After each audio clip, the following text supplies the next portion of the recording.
অবশেষে রাশিয়া মুখ খুলেছে। ট্রাম্পের হরমুজ প্রণালী অবরোধের ঘোষণার সমালোচনা করেছে রাশিয়া। কিন্তু আমার কথা হলো, সেই জাতিসংঘের নিন্দা প্রস্তাব কোথায়? সেই রাশিয়া, চীন সবাই মিলে আর কি কোনো ফোরাম নেই যারা একযোগে বলবে যে ট্রাম্প ডোন্ট ডু দিস?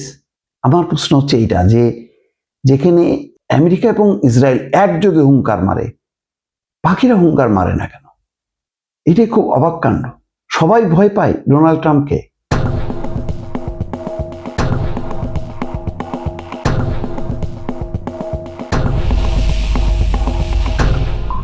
এখানে দেখেন, বলা হচ্ছে যে ইরানের বন্দর অবরোধ যুক্তরাষ্ট্রের জন্য কঠিন অভিযান হবে, মানে আর একটা যুদ্ধ। এটা যুদ্ধের একটা নতুন ফরম্যাট। আগে ইরানের ভূখণ্ডে আক্রমণ করছে, ইরান বিভিন্ন ভূখণ্ডে আক্রমণ করছে। সেই ভূখণ্ডের যুদ্ধটা এখন কিন্তু চলে গেল সমুদ্রপথ বা পানিপথে চলে গেল। বলে না পানিপথের যুদ্ধ, এখন কি সেই পানিপথের যুদ্ধ হবে? সেই যুদ্ধে কে জিতবে? দেখি রাশিয়া কি বলছে। যুক্তরাষ্ট্র হরমুজ প্রণালী অবরোধ করলে তা বিশ্ব বাজারের জন্য ক্ষতিকর হবে বলে উল্লেখ করেছে মস্কো। রুশ প্রেসিডেন্টের কার্যালয় ক্রেমলিনের মুখপাত্র দিমিত্রি পেসকভ একথা বলেছে। তিনি বলেছেন যে ট্রাম্পের আদেশের অনেক দিক এখনো অস্পষ্ট রয়েছে। ট্রাম্পের ঘোষণার পর মার্কিন সামরিক বাহিনী জানিয়েছে তারা আজ ইরানের সমুদ্র থেকে সব ধরনের জাহাজ চলাচল বন্ধ করে দেবে। ওয়াশিংটন সময় রাত 10টা আর সকাল 10টা এবং বাংলাদেশ সময় রাত 8টা। আচ্ছা, যুক্তরাষ্ট্র এই অবরোধ কার্যকর করলে বিশ্ববাজারে প্রতিদিন প্রায় 20 লাখ ব্যারেল ইরানি তেল বিশ্ববাজারে ঢুকতে পারবে না। অর্থাৎ ইরানের 20 লাখ ব্যারেল ইরানি তেল বিশ্ববাজারে ঢুকতে পারবে না।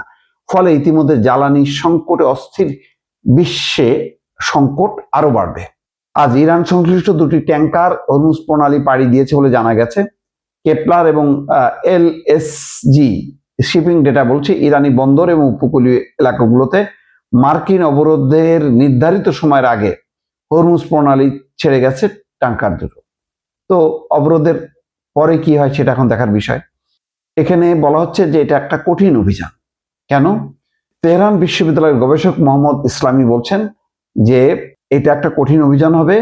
সেই তার কারণ ব্যাখ্যা করে আল জাজিরাকে তিনি বলছেন যে যুক্তরাষ্ট্র ইরানের বন্দর থেকে এবং ইরানের বন্দরের পথে যাওয়া জাহাজ আটকে দেওয়ার চেষ্টা করলে তার ঝুঁকিপূর্ণ হবে। তিনি বলেন এটি একটি প্রশ্ন যে মার্কিন বাহিনী কি এই বিশাল জলপথে ট্যাঙ্কার বা সুপার ট্যাঙ্কার গুলিকে থামাতে সক্ষম হবে? তার মতে এটি মার্কিন বাহিনীর জন্য কঠিন অভিযান হবে। অর্থাৎ 3-4টা যদি জাহাজ চলাচল করে, এটা কিভাবে থামাবে? যদি না থামায় তাহলে কি সে চীনের বা রাশিয়ার এই জাহাজগুলি ডুবাই দেওয়া হবে? মোহাম্মদ ইসলামী জোর দিয়ে বলেন ইরান বর্তমানে প্রবল সামরিক এবং অর্থনৈতিক চাপের মধ্যে রয়েছে। তারা চাইবে না যে তাদের খাদ্য এবং অন্যান্য প্রয়োজনীয় জিনিসের যোগান বন্ধ হয়ে যাক, কারণ এটা ইরানের জন্য একটা বাঁচা মারার লড়াই হয়ে যাবে, কারণ তাদের খাদ্য এবং অন্যান্য প্রয়োজনীয় জিনিস এই সমুদ্র পথে পরিবহন হয়। তেহরান বিশ্ববিদ্যালয়ের গবেষক বলেন আমেরিকানদের প্রতি একটি খুব শক্তিশালী বার্তা পাঠাতে চায় ইরান। যদিও অধিকাংশ দেশ চলমান সংকটের কূটনৈতিক সমাধানের কথা ভাবছে, তিনি সতর্ক করে বলেছেন হরমুজ প্রণালী বন্ধ করে দেওয়া হবে উভয় পক্ষের, অর্থাৎ ইরান এবং যুক্তরাষ্ট্রের জন্য অনেক বড় এক পদক্ষেপ। একদিকে ইরান তো সংকটে পড়বে, তার নিত্যপণ্য আটকে যাবে, জিনিসপত্রের দাম পড়বে, অর্থনীতি আরো চাপের মধ্যে পড়বে। সবচেয়ে গুরুত্বপূর্ণ হবে যে ওই যে প্রতিদিন যে 20 লাখ ব্যারেল ইরানি তেল যুক্ত হতো বিশ্ববাজারে, সেটা বন্ধ হবে। তার মানে কালকে থেকে ইতিমধ্যে $100 ছাড়াই গেছে, সেটা আস্তে আস্তে ধামধাম করে বাড়তে থাকবে। কোথায় ঠেকবে জানি না।